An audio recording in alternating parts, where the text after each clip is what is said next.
চুপ করো তুমি। উনি কে সেটা যদি তুমি জানো তাহলে তোমার পায়ের নিচে মাটি থাকবে না। শেষ পর্যন্ত একটা ডাক পিকচারের সাথে আমি রিলেশন করেছি। তোর এত বড় সাহস, তুই আমাকে থাপ্পড় মারলি?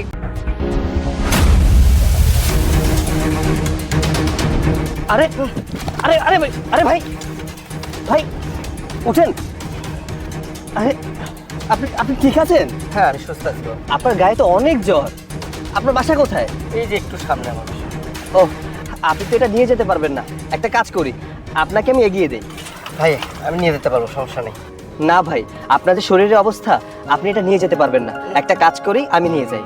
না ভাই আমি সুস্থ আছি, আমি নিয়ে যেতে পারবো। আরে ভাই সমস্যা নেই, চলেন ভাই। বাহ, এত চমৎকার দৃশ্য! আমি যদি এখান থেকে এখন না যেতাম তাহলে তো দেখতেই পেতাম না। আরে রূপা, তুমি এখানে? কেন, আমাকে দেখে কি তুমি খুব অবাক হলে? আমি এখানে কিভাবে আসলাম? তুমি আমার সাথে এভাবে কেন কথা বলছো? আমি তো ভাবছিলাম তোমার কাছেই যাব। তুমি আমাকে হাসালে, আর তুমি আমার কাছে আসলে তোমার কাজ কি করতো? ছি, তুমি আমাকে এইভাবেই ঠকালে। তোমাকে দেখে এখন আমার নিজের প্রতি ঘৃণা হচ্ছে। শেষ পর্যন্ত একটা ডাক পিকচারের সাথে আমি রিলেশন করেছি। আরে কি সব ভুলভাল বকছো বলো তো? তুমি আমাকে ভুল বুঝছো। আমি কেন ডাব বিক্রি করতে যাব? আমি যা বলেছি ঠিকই বলেছি। ভালো পোশাক পরে স্মার্ট সেজে আমাকে পটিয়েছো, ভেবেছো যে আমার বাবার যত সম্পত্তি আছে সব সম্পত্তি তুমি ভোগ করবে। এটা আমি কখনোই হতে দিব না।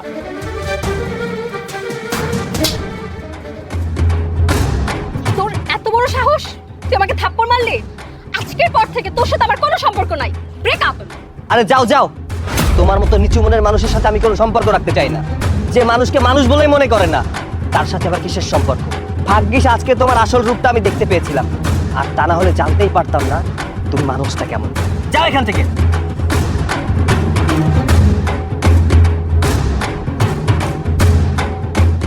ভাই এই মেয়েটার কাছে আপনি আমার জন্য অপমান হইলেন, আমাকে আপনি ক্ষমা করে দেন। না ভাই, আপনার জন্য আমি অপমানিত হইনি। আপনার জন্যই ওর আসল রূপটা আমি জানতে পেরেছি। চলুন ভাই, আপনাকে বাসা পর্যন্ত এগিয়ে দিয়ে আসি। আপনার শরীরের অবস্থা খুব একটা ভালো না, চলুন চলে। আমাদের রিলেশনে তো অনেক দিন হলো, এবার তোমার বাসা আমাদের কথাটা জানিয়ে দাও। শোনো, চাকরির জন্য চেষ্টা করছি, চাকরিটা একবার হয়ে গেলে তারপর বিয়ে করে ফেলবো। কবে তোমার চাকরি হবে? আচ্ছা সজল, তোমাকে একটা কথা জিজ্ঞেস করি। আচ্ছা বলো, কি কথা? তুমি তো বললে না তোমার বাবা কি করে। আচ্ছা আমার বাবার কি আছে এটা জেনে তুমি কি করবে? আমার কি আছে সেটা দেখো। আমি জানি তোমরা অনেক বড় লোক, কিন্তু আমার না অনেক জানতে ইচ্ছে করে। হবু শ্বশুর বাড়ি বলে কথা। কেন, আমরা যদি বড়লোক না হই তাহলে কি আমাকে বিয়ে করবে না? করবো না কেন? আর তুমি গরিব হতে যাবে কেন? তোমার পোশাক আশাক, তোমার কথাবার্তা দেখে তো বোঝাই যায় তুমি অনেক বড় লোক। আচ্ছা রূপা, একটা কথা বলো তো, তুমি যদি কখনো জানতে পারো যে আমার অর্থনৈতিক অবস্থা খুব একটা ভালো না, আমরা গরিব, তাহলে কি আমার সাথে সম্পর্ক রাখবে না? বারবার এক কথা বলো না তো, আমি তো জানি তোমরা অনেক বড় লোক। আমার বাবার কি আছে না আছে একটা সময় তুমি জানতে পারবে, বাট সবকিছুর উপর একটা সত্যি কথা কি জানো? আমি তোমাকে অনেক ভালোবাসি, আমি তোমাকে ছাড়া বাঁচতে পারবো না। আমিও তোমাকে আমার জীবনের চেয়ে অনেক বেশি ভালোবাসি। রূপা, যে কোনো পরিস্থিতিতে তুমি আমার সাথে থাকবে তো? হ্যাঁ থাকবো। তুমি সত্যি বলছো? এই যে তোমার মাথায় হাত রেখে কথা দিলাম, আমি তোমাকে কখনো ছেড়ে যাব না।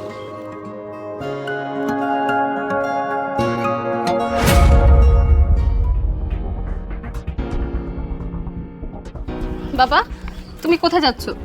ভূমি অফিসে যাচ্ছি। কেন, কিছু বলবি? হ্যাঁ, তোমার সাথে আমার কিছু কথা আছে। কি কথা? বাবা, তুমি বলেছিলে না আমার জন্য ছেলে দেখেছো? আমি তোমার পছন্দের ছেলেকে বিয়ে করব। তুমি ওদেরকে জানিয়ে দাও আমি বিয়েতে রাজি। সত্যি বলছিস মা? তুই বিয়েতে রাজি? হ্যাঁ বাবা, আমি বিয়েতে রাজি। যত তাড়াতাড়ি সম্ভব তুমি সবকিছু রেডি করো। আমি বলেছিলাম না ওই ছেলে একটা ফকির, ওর কি আছে? কিছুই নাই। আর ওর বাবা সারাটা জীবন মানুষের বাসায় কাজ করে খেয়েছে। আমি প্রথম বুঝতে পারিনি বাবা ও যে একটা ফকিরের ছেলে। আর আমাকে বিয়ে করার ওর কোনো যোগ্যতা আছে? আমি বিয়ে করে দেখিয়ে দিব আমার সাথে বেইমানি করলে তার পরিণাম কি হতে পারে। এই তো এতদিন পর তুই আমার মেয়ের মতো কথা বলেছিস। আচ্ছা মা, আমি যাচ্ছি বাইরে, সব ব্যবস্থা করছি, তুই ঘরে যা। হ্যাঁ যা, ঘরে যা।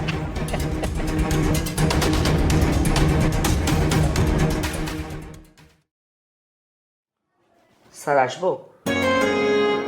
আরে এসো এসো, বসো।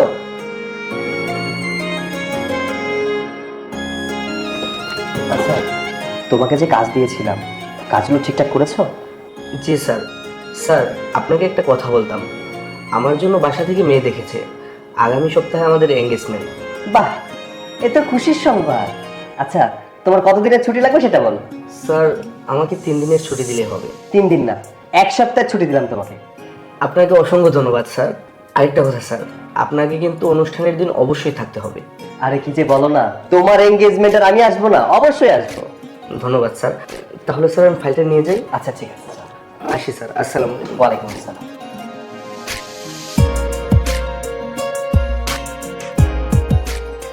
বাবাজি, সে কখন থেকে দেখছি তুমি মনে হয় কারোর জন্য অপেক্ষা করছো। কেউ কি আসবে? জি বাবা, আমার একজন স্পেশাল মানুষ আসবে। বাবাজি, একটু তাড়াতাড়ি করো, শুভ সময়টা পেরিয়ে যাচ্ছে। আচ্ছা বাবা, আর একটু অপেক্ষা করুন।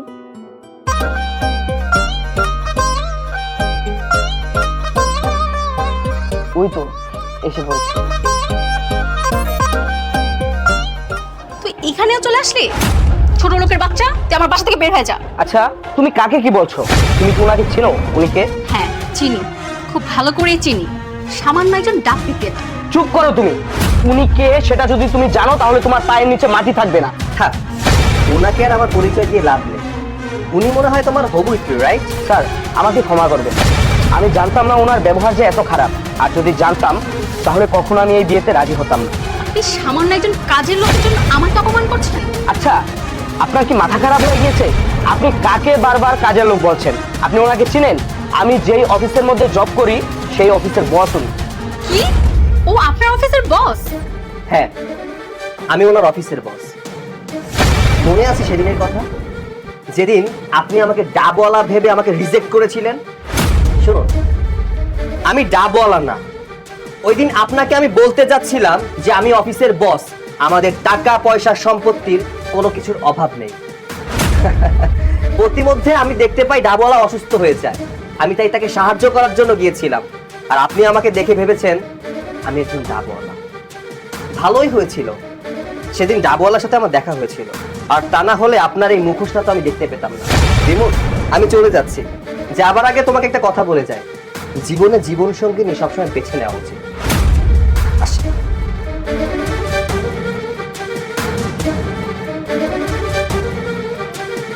আপনি আমাকে ক্ষমা করবেন, আমি আপনার মেয়েকে বিয়ে করতে পারি। যে মেয়ে টাকা ছাড়া কোনো কিছু চেনে না, সেই মেয়ের সাথে সারাটা জীবন থাকা আমার পক্ষে সম্ভব না। বাবাজি, আমার মেয়ের জীবনটা নষ্ট হয়ে যাবে। তোমার পায়ে ধরি, এলাকার সবাই যদি জানাজানি হয়ে যায় তাহলে আমার মান সম্মান কিছুই থাকবে না। আপনি আপনার সম্মানের কথা চিন্তা করছেন, কিন্তু এইখানে আমার সারা জীবনের প্রশ্ন। যে মেয়ে টাকা ছাড়া কোনো কিছু চেনে না, সেই মেয়ের সাথে আমি সারাটা জীবন কি করে থাকবো? আমার যদি কখনো টাকা পয়সা না থাকে তাহলে তো আপনার মেয়ে আমাকে ছেড়েও চলে যাবে। মা, চলো।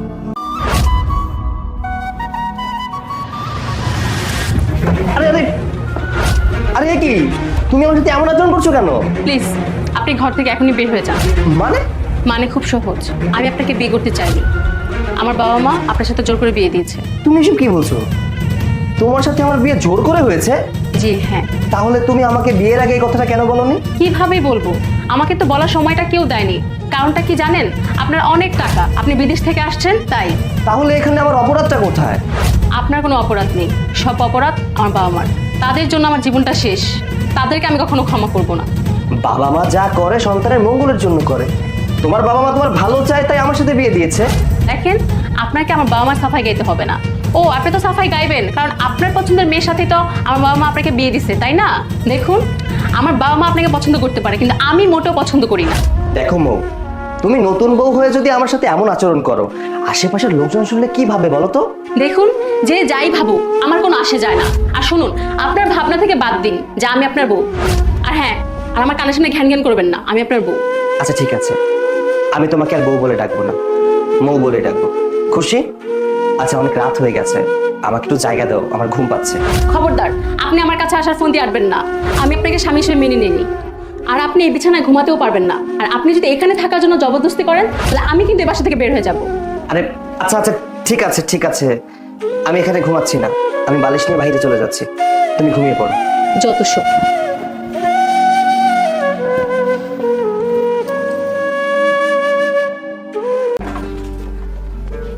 কি ব্যাপার বৌমা, সকাল সকাল ব্যাগ নিয়ে কোথায় যাচ্ছ? বাপের বাড়ি। বাপের বাড়ি মানে? কেন মা, বাপের বাড়ি কি যাওয়া যাবে না? না না, আমি সেটা বলিনি। বাপের বাড়ি যাওয়া যাবে না কেন? তোমার কালকে বিয়ে হয়েছে, আর আজকেই তুমি বাপের বাড়ি যাচ্ছ। ও, বাবা মাকে ছেড়ে থাকতে খুব কষ্ট হচ্ছে, তাই না? জি না, এই বাড়িতে থাকতে আমার কষ্ট হচ্ছে। মানে বলো কি, আমরা থাকতে তোমার কষ্ট হচ্ছে কেন? আরে না না মা, ও এটা বোঝাতে চায়নি। ও আসলে বোঝাতে চেয়েছে পরিবেশটা নতুন, নতুন সংসার, ওর থাকতে একটু কষ্ট হচ্ছে, এই আর কি। এছাড়া আর কিছু বোঝাতে চাইনি ও। তাহলে বাবা এক কাজ কর, তুই বৌমাকে সাথে নিয়ে যা, তুইও 2 দিন থেকে আবার পরে বৌমাকে নিয়ে চলে আসিস। না, ওনাকে আমার সাথে যেতে হবে না। কি বলো বৌমা, তুমি একা গেলে সমাজের লোক খারাপ বলবে। যা তো বাবা, দেরি করিস না, তুই বৌমাকে নিয়ে 2 দিন ঘুরে আয়। মা আপাতত ওকে আমি বাবার বাড়িতে রেখে আসি, 2 দিন পরে গিয়ে আবার নিয়ে আসবো। আর আমি ভাবছি একটা ব্যবসা শুরু করব, আর ব্যবসার সমস্ত কিছু অ্যারেঞ্জমেন্ট করা হয়ে গেছে। ও কিছুদিন থেকে আসুক, এর মাঝে ব্যবসাটা আমি সম্পূর্ণ দাঁড় করাতে পারবো। এরপর ওকে গিয়ে নিয়ে আসবো আমি। ও আচ্ছা, তাহলে তো ভালোই হয়। শোন, তুই যাই করিস না কেন সেই প্রতিষ্ঠানের নাম কিন্তু আমার লক্ষ্মী বৌমার নামে দিতে হবে, মো প্রপার্টিজ। তাহলে দেখবি ওই নামটা শুনে সব ক্লায়েন্টরা ঝাঁকে ঝাঁকে তোর প্রতিষ্ঠানে চলে আসছে। আর যা যা, দেরি করিস না, বৌমাকে নিয়ে তাড়াতাড়ি যা। আর শোন, তুই কিন্তু যাওয়ার সময় শ্বশুর বাড়ির জন্য অবশ্যই মিষ্টি নিয়ে যাবি। আচ্ছা ঠিক আছে মা, তাহলে আমরা যাই। হ্যাঁ, এই চলো, তোমাকে পৌঁছে দিয়ে আসি। ব্যাগটা আমাকে দাও, চলো চলো।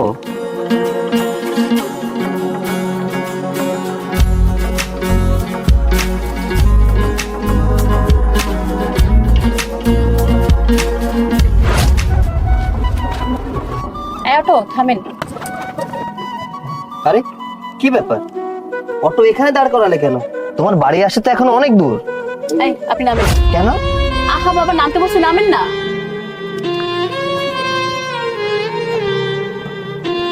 এই অটো, আপনি চালান তো। আরে বাবা, তুমি যদি অটো নিয়ে চলে যাও তাহলে আমি কিসে যাব? আপনি যদি এত যাওয়ার ইচ্ছে থাকে তাহলে অটোর পিছে পিছে হেঁটে হেঁটে আসেন। ও আচ্ছা, বুঝতে পেরেছি, আমার সাথে যেতে চাইছো না তাই তো? জি। এই অটো যান আপনি।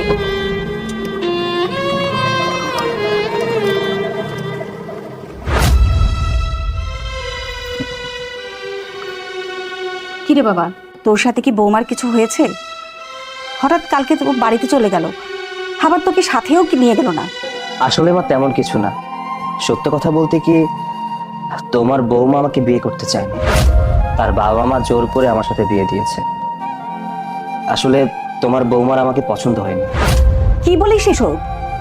এত কিছু হয়ে গেছে, তুই আমাকে আগে জানালি কেন এসব? আগে জানলে তুমি কি করতে বলো মা? দেখ বাবা, এখনো সময় আছে, তুই আমাকে ওদের বাড়িতে নিয়ে চল। আমি প্রয়োজনে বেআইনের সাথে কথা বলে বুঝিয়ে বলবো, ওরা ঠিকই বুঝবে। তার দরকার নেই মা। দরকার নেই মানে? তুই কাল সকালেই আমাকে ওদের বাড়িতে নিয়ে যাবি। প্রয়োজন আমি বৌমাকে বুঝিয়ে আমি আমার এই বাড়িতে নিয়ে আসবো। সেটা আর সম্ভব না। কেন সম্ভব না বাবা? কারণ তোমার বৌমা তো আর তার বাপ মায়ের কাছে যায়নি। বাপের বাড়িতে যায়নি মানে? তাহলে কাল তুই বৌমাকে কোথায় দিয়ে আসছিস? বৌমা কোথায় চলে গেল? তোমার বৌমার একটা ছেলের সাথে সম্পর্ক আছে, হয়তো তার কাছে গিয়েছে। হায় আল্লাহ, এটা আমি কি শুনলাম? আমার বউয়ের কি হয়েছে? ও এভাবে শুয়ে আছে কেন? আমার সাথে কথা বলছে না কেন? কি হয়েছে বলুন, আমি কিন্তু আপনাকে খুন করে ফেলবো। কি হয়েছে বলুন, আমার বউয়ের কি হয়েছে?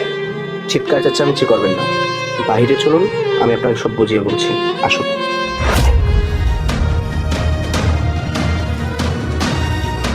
প্লিজ আপনি শান্ত হন, ওর কিছুই হয়নি। ওর যদি কিছু না হয়ে থাকে তাহলে ও শুয়ে আছে কেন? কথা কেন বলছে না? ও তো কথা না বলা মানুষ না। আমাকে প্লিজ বলুন ওর কি হয়েছে। আপনার কাছ থেকেও আমার কাছে চলে এসেছে। আমি ওকে ভালোবাসি না এটা বলবো না, আমি ওকে ভালোবাসি। তবে তবে তবে কি? আপনি চুপ করে আছেন কেন? আরে তবে কি বলুন আমায়।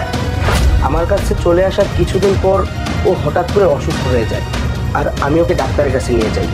ওকে ডাক্তার দেখানোর পর রিপোর্ট রিপোর্ট? কি হয়েছে রিপোর্টে? বলুন কি হয়েছে। বলতেছি আমি, গলাটা ছাড়ুন। ওর 2টো কিডনির মধ্যে একটা কিডনি সম্পূর্ণ ড্যামেজ হয়ে গিয়েছে, আরেকটা কিডনির মধ্যে সমস্যা দেখা দিয়েছে।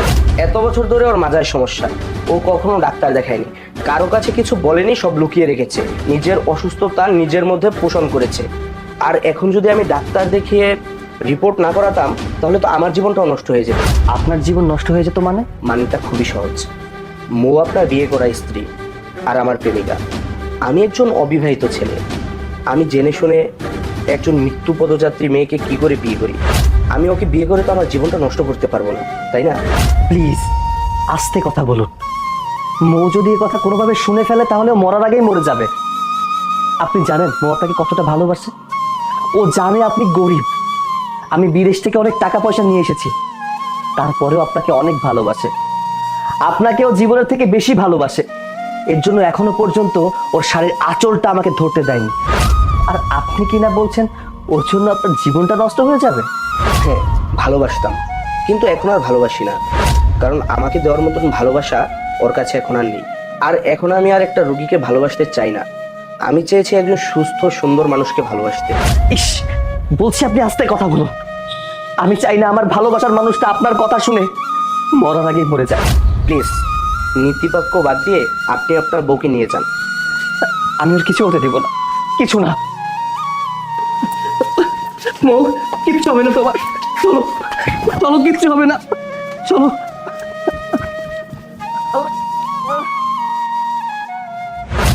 কিন্তু তাই বলে কি তুই তোর কিডনিটা দিয়ে দিবি বাবা? মা, এছাড়া আর কোনো উপায় নেই।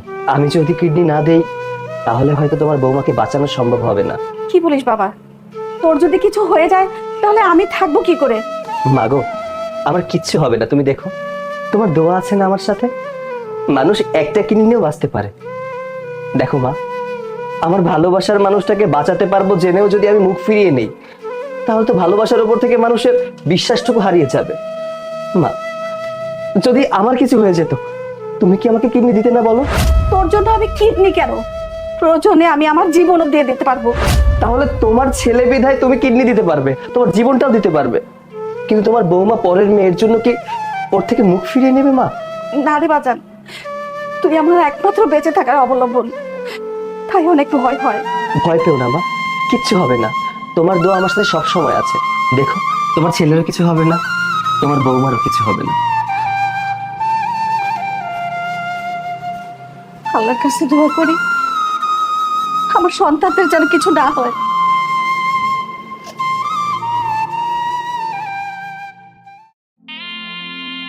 কি ব্যাপার, তুমি এভাবে বসে আছো কেন?